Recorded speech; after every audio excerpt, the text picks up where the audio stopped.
Dadah ni antara yang merosakkan otak kita. Sebab tu dalam Islam, dia menjaga otak manusia supaya jadi elok. Sebab tu dalam semayang kita ada syarat wajib semayang mesti berakal. Kalau you tak ada akal, Allah pun tak mau terima you nak beribadah pada dia. Use the drugs or alcohol to fill, and we no longer are in idolatry and seeking other things to fill in our life. Jesus fills that void, and He gives us a sound mind, and we make better decisions and build better relationships. So, these drugs, I think even physically, I think harmful, and similar some other thing, and including too much alcohol like that.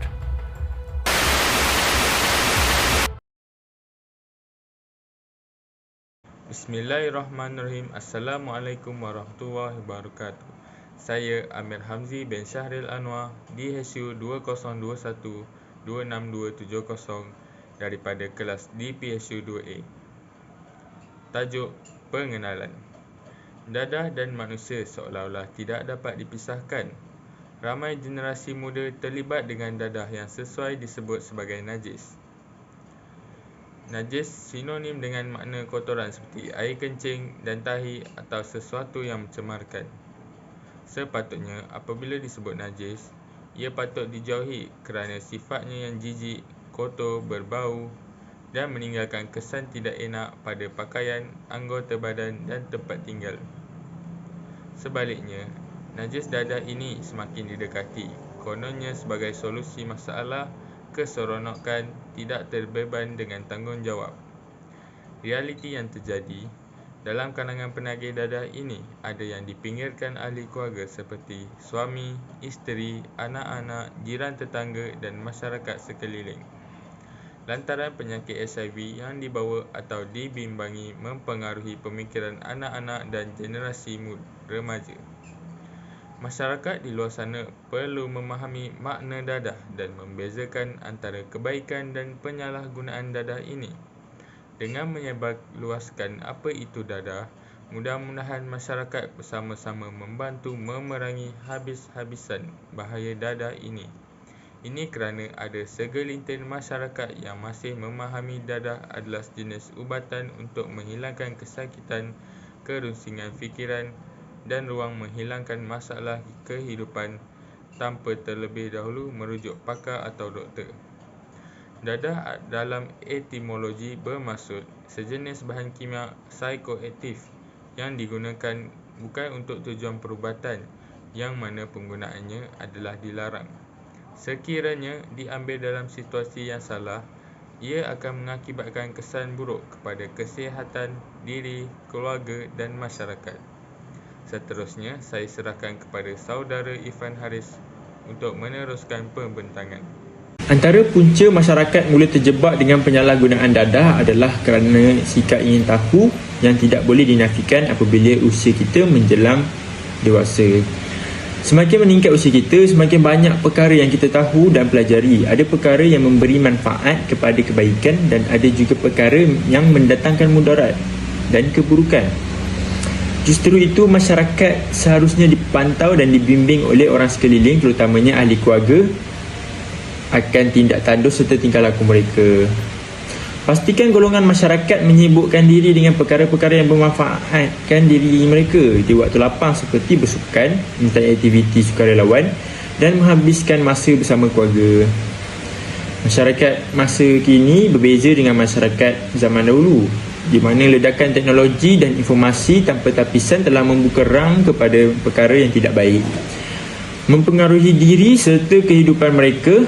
Ibarat peribahasa Melayu, turutkan rasa binasa, turutkan hati mati. Izharnya, masyarakat perlu berfikir dahulu akan kebaikan atau keburukan terhadap perlakuan mereka supaya kelak tidak menyesal di kemudian hari. Punca lain yang menyebabkan masyarakat terjebak ke dalam kancah penagihan dadah adalah kerana mereka kurang mendapat perhatian dan kasih sayang. Punca ini boleh dikaitkan dengan keluarga yang datang dari golongan yang kurang bernasib baik atau miskin. Akibat kekurangan wang untuk menanggung keluarga, ibu dan bapa perlu bekerja sehingga tak ada masa untuk bertemu dengan anak-anak. apatah lagi untuk memberikan anak-anak hiburan setelah habis waktu persekolahan dan sebagainya. Maka golongan masyarakat daripada keluarga tersebut banyak menghabiskan masa lapang mereka dengan melepak atau melakukan perkara-perkara yang sia-sia untuk mendapatkan keseronokan yang tidak kekal lama. Intinya, setiap ibu dan bapa serta ahli keluarga bertanggungjawab untuk memastikan anak-anak diberikan perhatian yang secukupnya supaya mereka sedar dan tahu kasih sayang daripada keluarga memberikan makna yang lebih besar berbanding keseronokan yang tidak kekal. Bab kata pepatah, ingat antara belum kena,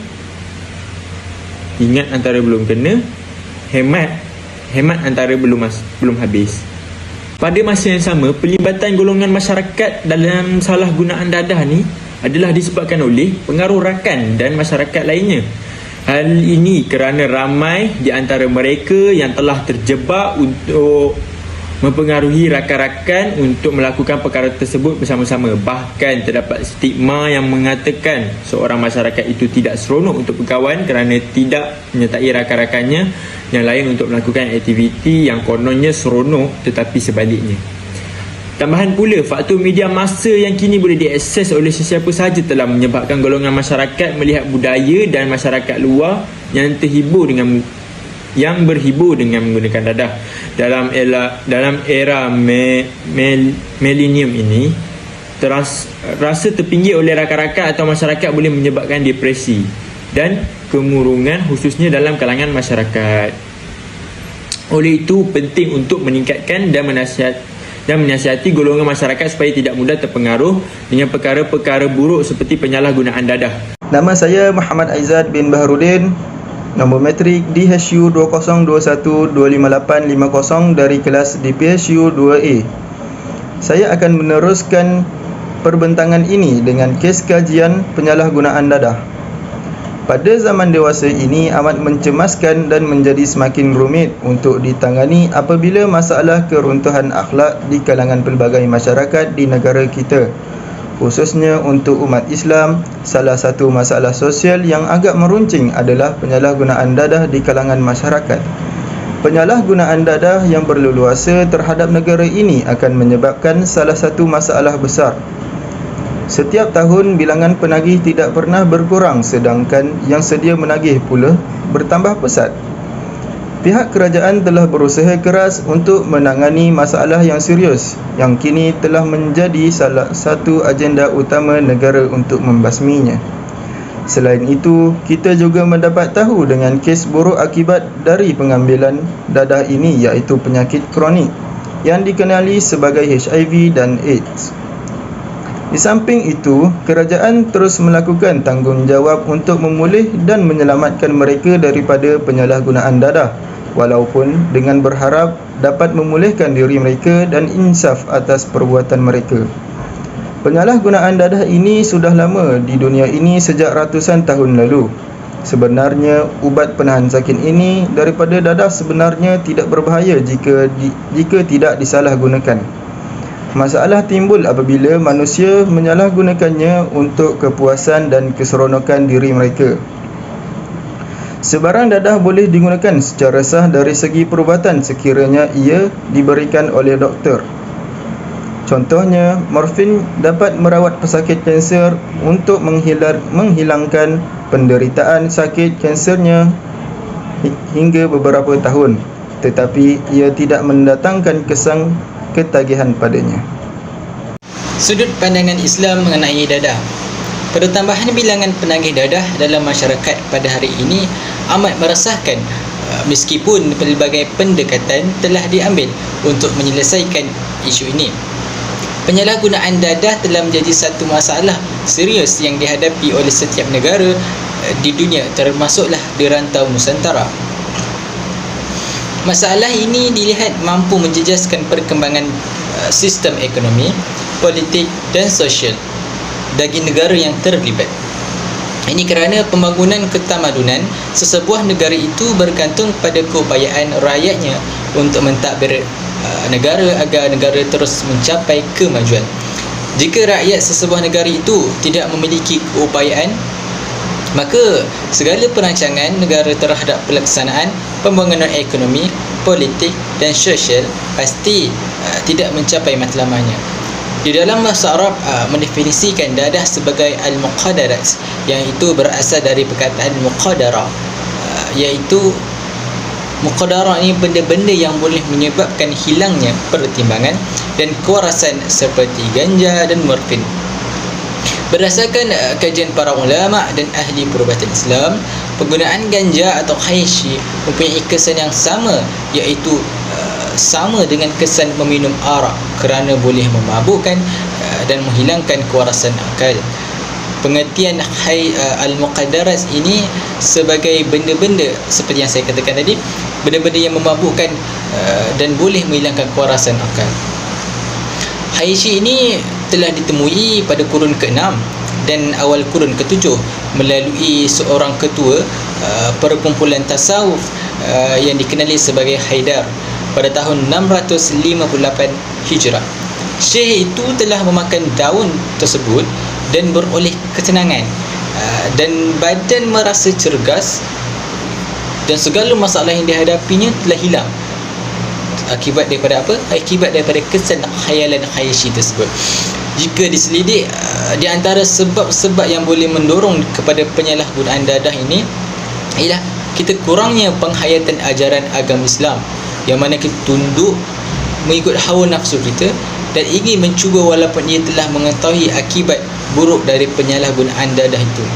Ditambah pula dengan sikap tiada pendirian, iaitu mudah dipengaruhi oleh kawan-kawan yang mana ingin untuk mencari keseronokan dan menganggap dadah ini boleh menyelesaikan masalah-masalah yang dihadapinya. Sesungguhnya penyalahgunaan dadah itu tidak lain hanya membawa kepada kesengsaraan dan kebinasaan sahaja. Bagi penagih yang telah insaf dan telah berjaya mengikuti rawatan dan pemulihan, maka hendaklah berusaha untuk menjauhinya dan bertekad untuk melupakannya dan tidak mendekatinya lagi.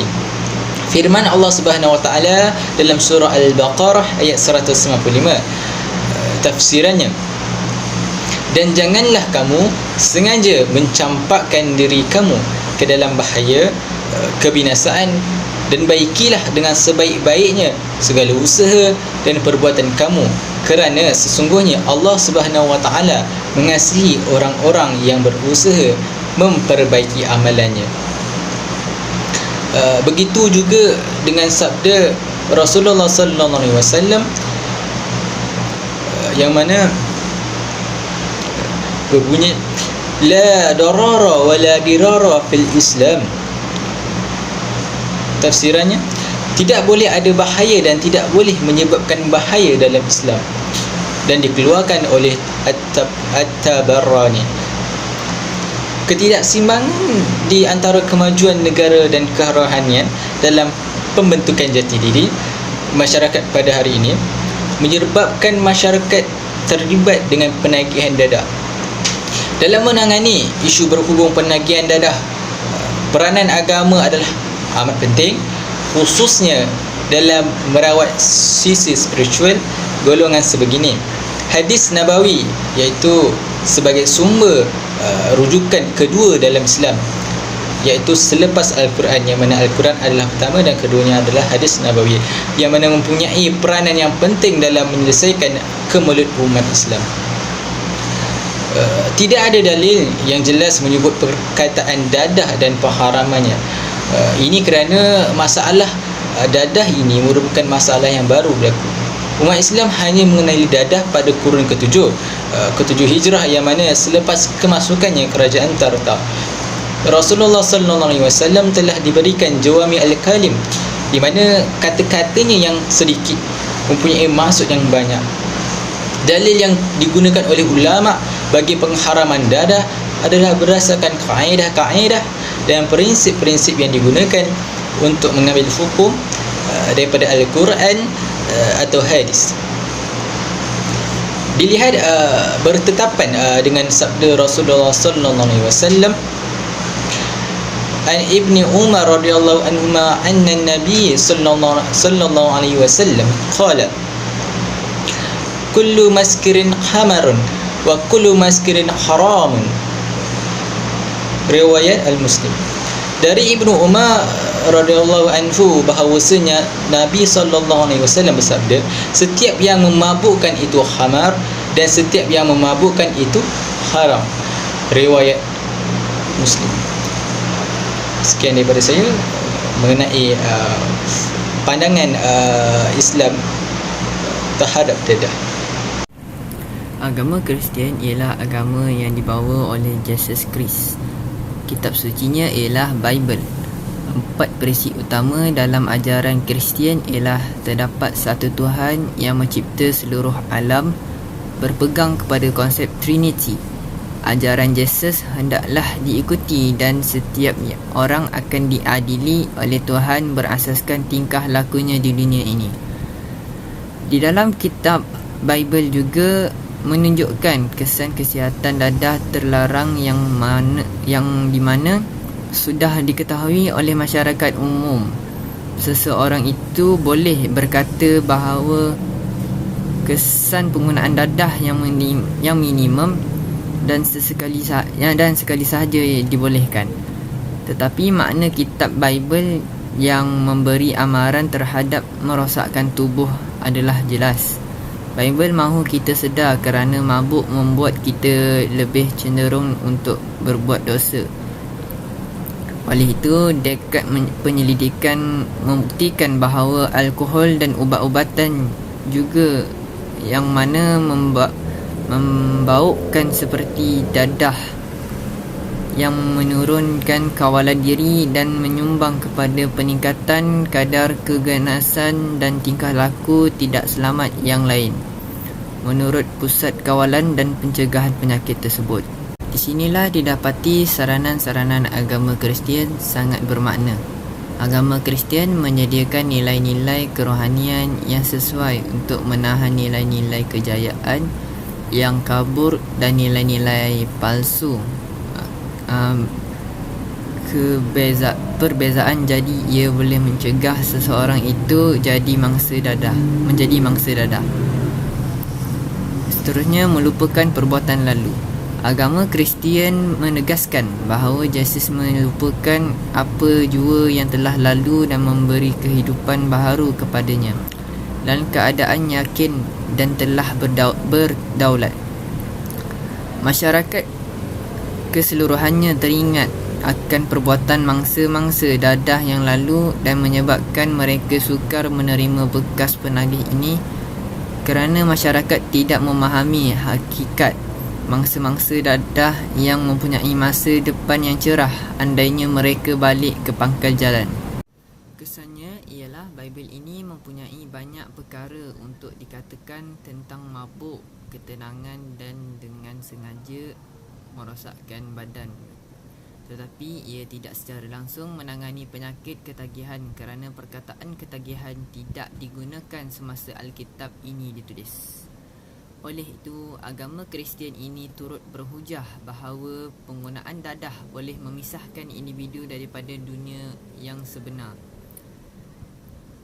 serta memburukkan peribadi dan menghalang individu daripada menangani masalah diri. Isu penagihan dadah ini turut menjadi masalah 21 sejagat bagi negara-negara Asia dan negara-negara besar seperti di Amerika Syarikat kerana meninggalkan pelbagai kesan negatif terhadap manusia, sosial dan juga ekonomi.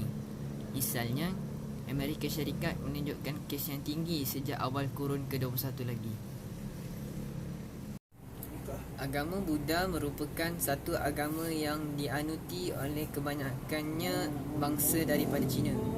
Bangsa ini amat mempercayai berkaitan dengan keburukan yang menimpa jika melakukan kesilapan. Pancasila iaitu 5 peraturan yang penting dalam ajaran agama Buddha ini ialah pengikut agama ini haruslah menghayati dan mengamalkan bagi memupuk keharmonian dan kesejahteraan. Peraturan dalam Pancasila ini menggalakkan kepada makanan kesihatan tetapi melarang minuman yang memabukkan dan menagihkan. Ini bertujuan menjaga kesihatan akal dan menanam kesedaran pada setiap masa. Agama Kristian memainkan peranan penting dalam memberi nilai-nilai kerohanian, melupakan perbuatan yang lalu dan harapan untuk masa depan yang cerah. Agama Kristian ini juga percaya bahawa Tuhan adalah segala harapan. Masa hadapan yang cerah akan diberikan kepada sesiapa yang bertaubat dan yakin kepada diri sendiri. Modul yang dilaksanakan dalam agama Kristian mempunyai 3 fasa, iaitu menggunakan kaedah rangsangan dan pujukan. Penagih membuat pengakuan kelemahan diri dan tiada sebarang ubatan yang diberikan melainkan ditenangkan oleh kaunselor dan fellow pemulihan.